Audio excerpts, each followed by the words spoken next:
창세기 4장 16절로 26절 말씀을 본문으로 해서 가인의 후회와 셋의 후손들 이와 같은 제목으로 하나님 말씀을 전가하도록 하겠습니다. 본문 16절부터 24절까지는 불신앙의 족보입니다. 가인의 후손들이 하나님을 떠나서 어떻게 살았는가를 설명하는 내용입니다. 한마디로 표현하면 그들의 죄가 점점 장성해서 가더라, 이렇게 요약을 할 수 있을 것 같습니다. 하나님을 떠나서 사는 삶은 죄가 자라는 삶일 수밖에 없습니다. 그래서 결국 죄가 장성함으로 의인 10명이 없어서 하나님의 멸망을 당할 수밖에 없는 노아 시대가 올 수밖에 없었던 것입니다. 그럼 오늘 본문 25절과 26절은 불신앙의 가인의 계보와는 대조적으로 믿음의 계보인 셋의 계보를 보여주는데 5장 5절까지 이어지는 내용입니다. 사랑하는 여러분, 가인은 자기 생각과 자기 방법대로 자기 노력으로 하나님께 예배를 드렸다가 결국은 실패한 인생이 되었습니다. 예배에 실패하니까 생활 속에 도덕이 실패했습니다. 이 시간에 누구도 예외가 없습니다. 우리도 하나님 사랑에 실패하면 형제 사랑에 실패할 수밖에 없다는 것을 반드시 알아야 됩니다. 본문을 우리가 쭉 읽어드리다 보면 가인은 굉장히 타락하여서 죄가 점점 더 죄를 짓고 살아갔음에도 불구하고 벼락을 맞아 죽지도 아니하고 아이들을 잘 낳고 집안도 잘 되고 돈도 잘 번 것을 우리가 보게 됩니다. 인간적으로 보면 상당히 성공한 것입니다. 우리가 이것을 보면 믿음이 있는 사람들도 시험에 들 수 있습니다. 이상하게 예수를 안 믿어도 돈을 잘 벌고 잘 먹고 잘 삽니다. 그러나 여러분, 지금 보이는 현실에서는 잘 사는 것 같지만은 그들은 분명히 하나님께 버림받은 멸망의 자녀입니다. 음부의 어두운 곳에서 버림을 받게 될 자녀라는 사실을 잊어서는 안 됩니다. 16절입니다. 가인이 여호와의 앞을 떠나 나가 에덴 동편 노 땅에 거하였더니, 그럼 가인이 여호와 앞을 떠났습니다. 에덴 동편으로 갔습니다. 가인은 하나님을 떠났습니다. 그는 처음부터 하나님을 몰랐던 사람이 아닙니다. 하나님을 잘 아는 사람이었습니다. 가인은 하나님의 음성도 들었습니다. 하나님이 계신 곳을 바라보기도 했습니다. 그렇기 때문에 누구보다도 하나님을 잘 알았던 이가 가인입니다. 그런데 그가 하나님을 떠나서 에덴 동편으로 갔습니다. 그가 하나님 앞에서 떠나게 된 것은 그가 지은 죄 때문입니다.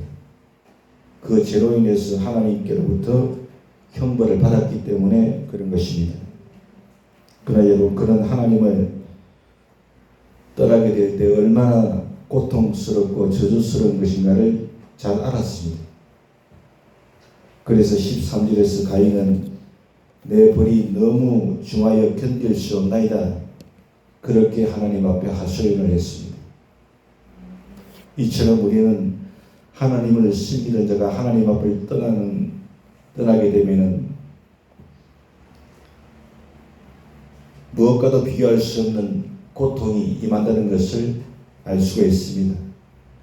하나님 앞에 있을 때는 그것이 힘들고 거추장스러워서 어떻게 해서든지 하나님을 떠나서 마음대로 살고 싶어 하지만, 그렇게 해서 하나님 앞을 떠난 다음에 얼마 되지 않았어 그것이 얼마나 저주스러운 것인가를 반드시 깨닫게 됩니다.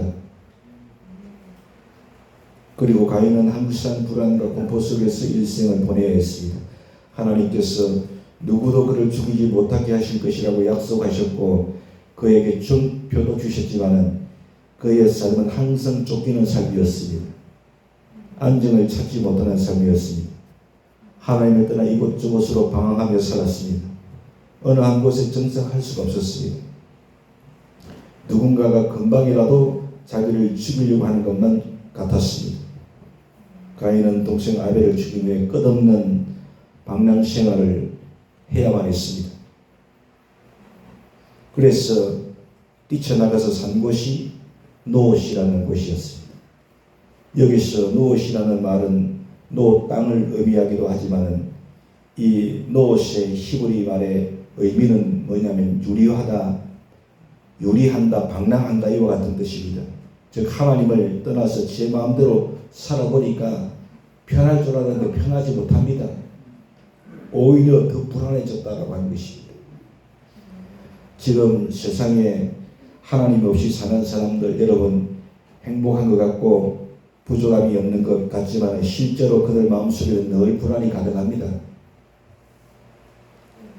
그렇게 불안으로 가득할 수밖에 없다는 것을 우리가 본문을 통해서 알 수 있는 줄로 믿습니다. 17절입니다. 아내와 동침하니 그가 잉태하여 에녹을 낳은지라 가인이 시정을 쌓고 그 이름을 아들의 이름으로 성을 이름하여 에녹이라 하였더라. 가인은 세월이 흐르면서 아들 에녹을 낳고 노옷이라는 곳에서 머물며 살기로 작정을 했습니다. 하지만 그 마음속에는 불안과 공포를 떨칠 수 없었습니다. 그래서 그는 자기 집 주위에 성을 쌓기 시작했습니다. 가인은 아무도 침범하지 못하게 성을 쌓고 아들의 이름을 따라서 에녹이라고 성의 이름을 붙였습니다. 이 에녹성은 가인의 왕국이었습니다. 거기에는 하나님이 계시지 않았습니다. 가인은 그곳에서 자기가 하고 싶은 것을 하고 살고 싶은 대로 살았습니다. 하나님이 없는 사람은 자기가 왕입니다. 그래서 자기가 하고 싶은 것을 합니다. 그것이 좋은 일이든지 죄가 되는 일이든지 자기가 원하는 대로 하고 삽니다. 하나님을 믿던 사람이 믿음을 저버리고 세상으로 나가는 이유도 바로 여기에 있습니다. 내가 내 주인 되고 왕이 되어서 내 마음대로 한번 살아보겠다라고 하는 것입니다. 하나님을 믿고 살려면 하지 말라는 것이 얼마나 많은지, 해서는 안 되는 것이 얼마나 많은지 항상 그것에 얽매여 끌려다니는 듯한 그런 느낌을 가질 수밖에 없습니다. 그래서 하나님을 던지고서 나가서 마음대로 내가 한번 살아보겠다 하는 것입니다. 가인이 그렇게 살았습니다. 가인은 노 땅에서 에녹성 곧 도시를 건설했습니다. 가인은 불안을 달래기 위해서 스스로를 위하여 성을 쌓은 것입니다. 인간은 스스로 평화를 누리겠다고 생각합니다. 그런데 성경에서 도시가 주는 이미지는 범죄와 타락입니다. 세속적인 환락이 거기에 있고 온갖 대표적인 생활이 거기에 있습니다. 소돔과 고모라 성이 그랬습니다. 여러분, 인간이 아무리 높이 성을 쌓고 도시 문명을 개발해서 풍요와 환락의 생활을 한다고 해서 그 안에 참된 삶의 가치와 행복이 있는 것이 아닙니다. 왜냐하면 참된 삶의 가치와 행복은 이 세상의 것들로부터 오는 것이 아니라 하늘로부터 오는 것이기 때문에 그런 것입니다. 여러분, 사람은 하나님의 형상대로 지음하는 영적인 존재라는 것을 잊어서는 안 될 줄로 믿습니다. 그러므로 참된 평안, 참된 양식, 참된 가치는 모두 하나님께로부터 우리에게로 주어지는 줄로 믿으시기 바랍니다. 18절에 에녹이 이랏을 낳고 이랏은 모우야를 낳고 모우야는 무드사를 낳고 무드사일은 라멕을 낳았더라. 본절 속에서는 계속 낳았고 하여 자손이 번성하게 되는 내용을 보게 됩니다. 육적으로 볼 때에 가인이 우선은 참으로 복받은 것처럼 보입니다. 그런데 더욱더 죄 속으로 빠져갑니다. 본문을 보면 가인의 후손들 가운데 특히 라멕이라는 사람이 나옵니다. 라멕은 두 아내를 두었습니다. 지금까지는 모든 사람이 한 남편의 아내로서 한 남편의 한 아내라는 그런 구조를 가지고 있었는데, 그런데 가인의 후손 가운데 라멕이 이르러서는 두 명의 아내를 두었습니다. 19절을 보면 알겠지만 인류 최초로 한 남자가 두 여자를 거느리는 창조성에 어긋나는 일이 벌어지고 말았습니다. 19절입니다. 라멕이 두 아내를 취하여 하나의 이름은 아다요 하나의 이름은 실라며 말하고 있습니다. 가인의 후손 중에서 특별히 라멕과 그의 후손들의 이야기를 18절 이하에서 소개하고 있습니다. 여기 라멕의 이름과 두 아내의 이름이 나옵니다. 우리에게 귀한 교훈을 줍니다. 여러분, 라멕의 이름의 뜻은 힘이 센 자입니다. 인간의 힘으로 문화를 건설한다는 의미가 담겨 있습니다. 또 그의 아내 아다가 나옵니다. 아다의 이름의 뜻은 꾸민다는 뜻입니다. 꾸민 자. 또 하나 신라가 나옵니다. 신라는 딸랑거린다는 의미를 가지고 있습니다. 결국 인간의 힘으로 세상을 건설해 보겠다, 인간의 힘으로 세상을 꾸며 보겠다 그랬지만 그 안에는 별 볼 일 없는 딸랑거림 같은 얕은 인생을 살 수밖에 없었다는 것을 우리가 반드시 알아야 될 줄로 믿습니다. 라멕은 두 아내를 취했습니다. 두 아내를 취했다는 이 말 속에는 자기를 위하여라고 하는 뜻이 내포되어 있습니다. 라멕은 자기를 위하여 두 아내를 취한 것입니다. 이기주의적 목적과 욕망을 드리는 행동이었습니다. 하나님의 가정제도는 일부 일처제입니다. 그런데 최초로 라멕이 하나님의 법도를 정면으로 도전했습니다. 한마디로 불신앙의 유서를 물려받은 라멕은 하나님을 중심으로 하는 삶이 아니었습니다. 하나님의 통치를 스스로 거부하고 모든 일을 자기의 수단과 방법과 힘으로 해결하며 나아갔던 이가 바로 라멕이었습니다. 사실 라멕은 육신의 힘이 강한 사람이었던 것 같습니다. 이름의 뜻이 힘센 자입니다. 그 당시는 문명이 발달한 시대가 아닙니다. 그러므로 힘센 사람이 마음대로 다 주물렀던 때가 바로 그때입니다. 지금도 비문명인들이나 또한 회교 국가를 보면 힘센 사람들이 여자들을 많이 거느립니다. 힘센 자가 여자를 많이 거느리며 살고 있지 않습니까? 라멕은 하나님의 보호를 자기의 보호로 바꿔버렸습니다. 여러분, 라멕의 조상 가인에게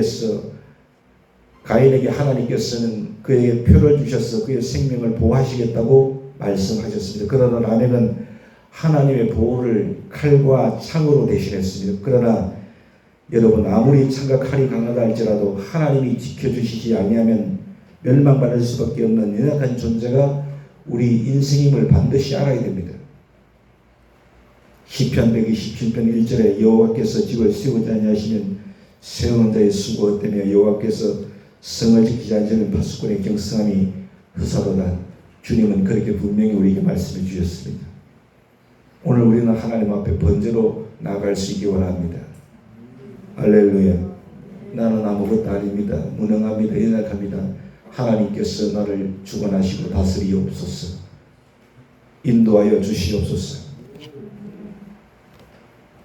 20절 같이 보겠습니다. 아다는 야발을 낳았으니 그는 장막에 감히 육축치는 자의 조상이 되었고 두 아내에게서 낳은 자식들을 소개합니다. 아다에게서 낳은 아들이 있는데 그의 이름은 야발이었습니다. 야발의 뜻은 이끌다, 옮기다, 축축한 데를 찾아가다라는 뜻을 가지고 있습니다. 그는 가축을 치는 목축업자의 선조가 되었습니다. 그러나 야발은 가축을 친 최초의 사람은 아니었습니다. 왜냐하면 아벨도 가축을 길렀기 때문에 그런 것입니다. 야발은 천막에 거하면서 여기저기 떨어다니면서 가축들을 거래했던 최초의 사람이었으며 인류 최초의 상거래자였다는 것을 우리가 알 수가 있습니다. 여기서 가축이라고 하는 히브리어는 미네크인데 이것은 어떤 뜻을 가지고 있냐면은 사고 팔 수 있는 가축을 뜻합니다. 즉 상거래용의 살아있는 재물을 가축으로 여기서 말한다는 것입니다. 가축을 길러서 사고 파는 일을 했다라고 하는 것입니다. 야발과 야발의 후손은 가축을 거래하는 직업을 가졌던 자들입니다.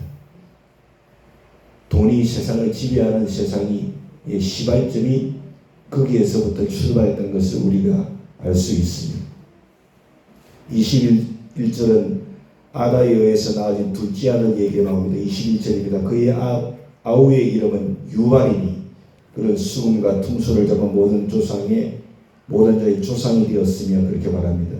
둘째 아들은 악기를 잘 다루면서 예술가의 조상이 되었다고 얘기를 하고 있습니다.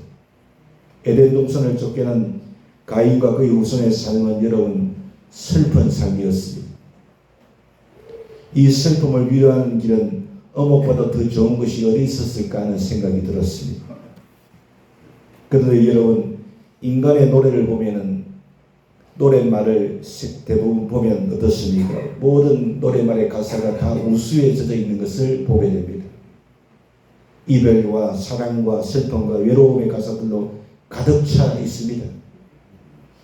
입으로는 아름다운 노래를 하는 것 같지만은 자기를 들여다보면 슬픔뿐입니다. 그러니까 가사의 내용이 다 그렇습니다. 하나님을 떠난 어떠한 인간도 그의 삶은 슬픔과 저주와 절망뿐인 것입니다. 가인의 후예들은 하나님으로부터 보내받은 상처를 음악을 통해서 치유하려고 했습니다. 또 우상을 찬양하기 위해서 이 음악을 창안했는지도 모릅니다. 왜냐하면 하나님 없는 영혼은 우상을 의지하기 때문에 그런 것입니다. 그리고 일부 나치들이 부도덕이 시작되고 끊임없는 살상이 자행되고 있었으므로 이들이 창안한 음악은 음란과 투쟁을 유발시키는 그런 음악이었을 것이라고 우리가 상상을 할 수가 있는 것입니다. 어쨌든 가인의 아들 유발은 인류 문화 가운데 예술 분야에서 지대한 업적을 남겼다고 얘기는 할 수 있을 것 같습니다. 22절을 보면은 첫 신라의 소생의 얘기가 나옵니다. 22절입니다. 신라는 두발가인을 낳았으니 그는 동철로 가장 날카로운 기계를 만드는 자요 두발가인 누이는 나아마였더라. 여러분 두발가인은 동철로 가장 날카로운 기계를 만드는 사람이었습니다. 두발가인은 기술 분야에서 큰 업적을 남긴 것 같습니다. 그때까지는 사람들이 돌로 각종 기구들을 만들어서 사용을 했는데 두발가인이 이르러서는 비로소 구리와 철을 가지고 각종 날카로운 기계를 만들게 되었다는 것입니다. 철기 문화의 등장은 인류 역사의 획기적인 전환점이 되었다고 저는 생각합니다. 두발가인의 구리와 철에 의한 기계의 발달은 인간의 삶을 한층 더 편리하게 만들었습니다. 오늘날에도 여러분 철은 모든 기계시설에 가장 많이 이용되는 것이 아닙니까? 그런 점에서 두발가인의 업적은 실로 대단한 것이라고 얘기할 수 있을 것 같습니다. 그런데 그 돈과 철로 창과 무기도 만들어졌습니다. 그 기계의 문명의 발달은 오늘날 화학무기까지 만들고 더 나아가서 핵폭탄까지 만들고 탄도미사일까지 만들어서 엄청나게 발전시키고 말았습니다. 기계 문명은 인간에게 편리함과 능력을 주는 것만은 틀림없지만 그런데 여러분 앞으로 사람들이 할 일을 기계들이 더 많은 일을 하게 됩니다. 무엇을 의미합니까? 기계에게 모든 일터의 터전을 빼앗길 날도 이제 거의 멀지 않았다라고 하는 것입니다. 로봇과 컴퓨터, 기계들이 일자리를 다 빼앗아버리면 이 땅의 실업자들은 더없이 늘어날 수밖에 없을 것입니다. 어쨌든 여러분 기계 문명은 수천 년의 역사를 가졌습니다. 그런데 우리들은 진화론의 영향을 나도 모르는 사이에 받게 되었어. 구석기 시대, 신석기 시대 그러면서 수만 년이 내려오다가 청동기 시대가 열린 것으로 알고 있습니다. 그런데 성경은 그렇게 말하고 있지 않습니다. 상당히 오랜 고대 시절에 벌써 돈과 철 기구가 나왔다라고 하는 것입니다. 두발간이 날카로운 기계를 만들었다고 성경은 분명히 말하고 있지 않습니까? 기독교를 비판하는 사람들은 성경 속의 사실들을 거짓이라고 몰아붙입니다. 노아의 홍수가 지어낸 이야기라고 말합니다. 그러나 여러분, 현대인들은 확정과 자료를 통해서 그런 근거로 과학을 발달시킵니다. 지금 노아의 홍수를 지어낸 이야기라고 얘기하면은 대부분의 사람들은 머리가 좀 나쁜 사람으로 취급을 받게 됩니다. 왜 그렇습니까? 고고학자들이 삽을 가지고 땅을 파보니까 산 꼭대기에서 고기가 수북이 죽어서 화승이 된 것을 발견하고 있기 때문에 그런 것입니다. 그 외에도 노아의 방주를 발견한 사실을 우리가 분명히 알고 있습니다. 진화론 자들은 원숭이가 사람이 되었다고 얘기를 합니다. 그렇다면 여러분, 처음에는 원숭이 머리가 얼마나 좋았는가 우리가 생각할 수 있습니다. 왜 그렇습니까? 하나님께서는 아담에게 모든 동물들의 이름을 지어라 그랬습니다. 아담의 하와의 머리는 우리와 같이 똑똑했습니다. 사랑하는 여러분, 우리는 하나님의 창조의 역사를 믿어야 될 줄로 믿습니다.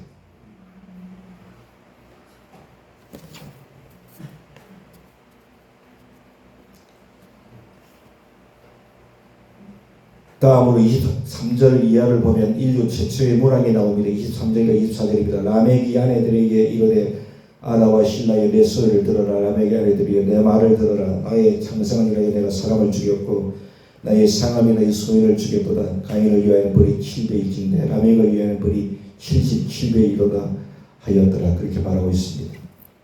이 시를 신학자들은 칼의 노래라고 말합니다. 라멕의 이 시는 한마디로 하나님께 대한 거만한 반항과 자신의 힘에 대한 교만함을 나타낸 것입니다. 그리고 폭력과 살인의 악취로 물씬 풍겨나는 이 노래는 홍수 이전에 지어진 가장 오래된 시로 꼽고 있습니다. 라멕이 내 아내들이여 하고 단을 한 단 내려 써서 쓰여진 것을 우리가 볼 수 있습니다. 라멕이 아내들이 하고 단을 한 단 내려 써서 쓴 것이 바로 시라는 뜻입니다. 라멕이 시를 한 수 읊었는데 뭐라고 읊었느냐 보니까 두 아내를 들어서 아다와 실라여 그렇게 시를 시작했습니다. 아다와 실라여 내 소리를 들어라. 라멕의 아내들이여 내 말을 들어라. 전부 뭡니까? 자기 말을 드러내는 것입니다. 하나님 말을 드러내는 것이 아니고 자기 얘기를 드러내는 것입니다. 한마디로 자기 자랑을 하고 있는 것입니다. 나의 창상을 인하여 내가 사람을 죽였고, 여러분, 나의 창상을 인하여 하면서 창상이라고 하는 것은 깊은 상처를 의미합니다. 또한 나의 상함이라고 하는 것은 속이 상한 깊지 아니하는 순간적인 혈기를 얘기합니다. 한마디로 제가 묵상했을 때는 라멕은 많은 처자식을 거느리다 보니까 바람전날 없는 삶을 살았던 것 같습니다. 아마도 그의 부인들 때문이든가 자식들 때문이든가 깊은 상처를 입었던 것 같습니다. 우리는 아브라함을 잘 알고 있습니다. 그도 첫 하갈 때문에 가정이 풍파가 심했습니다. 가정 싸움이 지금 중동에서 아랍과 이스라엘 싸움입니다. 혈족 싸움이요 종교 싸움입니다. 무서운 싸움이 아닐 수 없습니다. 라멕이 상처를 받아서 너무나 화가 나가지고 살인을 저질렀답니다. 일부 이처의 부정한 생활에서 일어난 가정의 분쟁과 불안을 마침내 살인까지 하게 되었습니다. 라멕은 살인하고도 그의 조상 가인처럼 뻔뻔스럽게 일말의 반성도 후회도 없이 자신의 죄를 정당화하려고 자기 변명으로 시적인 표현을 했습니다. 뭐라고 했습니까? 가인을 위하여는, 여러분, 이 말은 가인이 보복을 당하는 경우를 의미합니다. 가인을 위하여는 가인이 보복을 당할 경우에는 이와 같은 의미입니다. 가인이 보복을 당하는 경우에는 벌이 7배나 받을 것이라 하였는데 라멕을 보복하는 자에게는 77배의 벌을 받을 것이라는 뜻으로 자기를 높이고 변명한 것입니다.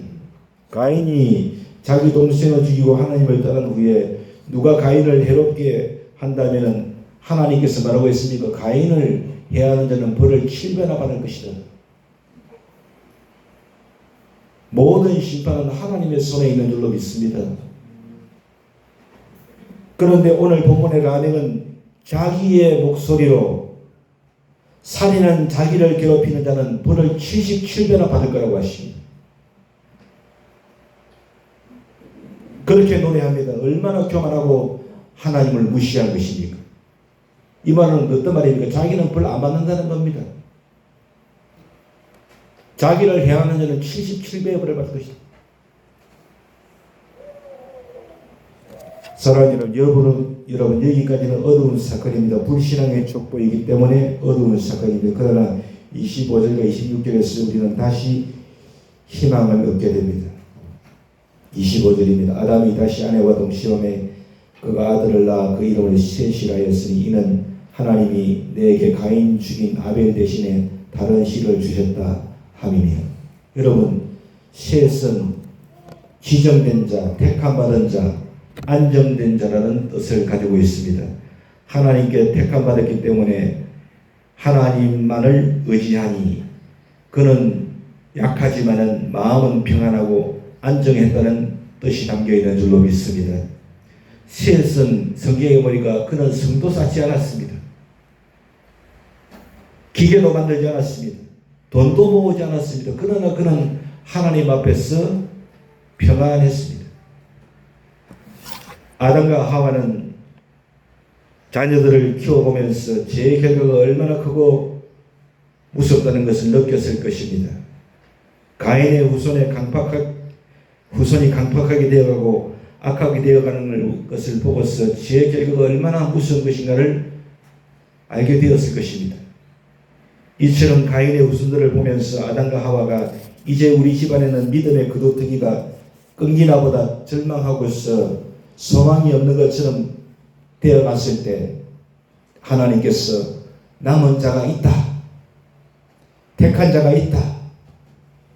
하나님께서 긍휼로 베푸는 자가 있다.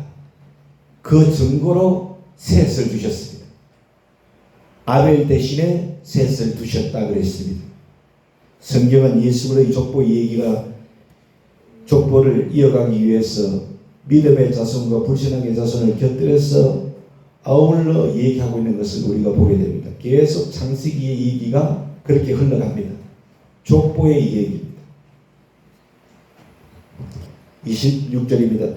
셋도 아들을 낳고 이름을 에노스라 하였으며 그때의 사람들이 비로소 여호와의 이름을 불렀더라 그랬습니다. 에노스는 여러분 연약하다는 뜻입니다. 연약하다. 그런 의미입니다. 여러분 이게 어떤 의미입니까? 하나님이여 나는 부족하고 연약한 존재입니다. 주님만 바라보겠나이다. 이러한 신앙으로 에노스는 출발을 한 줄로 믿습니다. 오직 주님만 바라보겠나이다. 이것이 에노스의 출발이었습니다. 그때에 비로소 사람들이 여호와의 이름을 불렀더라. 그렇게 말합니다. 아벨의 죽음 이후로 오랫동안 죽게 드리는 제사가 중단되었고 여호와의 이름을 부르는 일도 사라져 버렸습니다. 그러나 셋의 아들 에노스 때부터 비로소 여호와의 이름을 부르게 되었고 예배를 드리게 되었다라고 하는 것입니다. 예배는 하나님의 은혜에 대한 응답입니다. 그러므로 예배의 기본은 감사입니다. 죄인들에게도 은혜로 내려주시는 장소가 바로 예배의 장소입니다. 그 은혜는 값없이 조건 없이 주시는 은혜이기 때문에 우리는 감사할 수밖에 없는 줄로 믿습니다. 아벨이 드린 첫 제사는 또 감사로 드린 예배였고 셋의 아들 에노스도 감사함으로 하나님께 예배를 드렸는 줄로 믿습니다. 주님 말씀하셨습니다. 주의 이름을 부르는 자는 구원을 얻으리로다. 할렐루야. 아벨의 죽음으로 의인의 씨가 없어지고 믿음의 계층이 끊어진 것 같았으나 순을 꺾으면 새 순이 나오듯이 다시금 의인의 씨가 계승이 됩니다. 하나님은 아담을 버리지 아니하시고 그의 자손을 통해서 다시 믿음을 회복시켜 가신 줄로 믿으시기 바랍니다. 말씀을 듣겠습니다. 우리는 가인의 후예가 아닌 셋의 후손입니다. 하나님 없이 사는 자가 아닙니다. 우리는 하나님 안에 사는 자들입니다. 그러므로 우리가 참으로 복 있는 자라는 것을 반드시 기억해야 됩니다. 주님 앞에 예배하는 일을 쉬지 마십시오.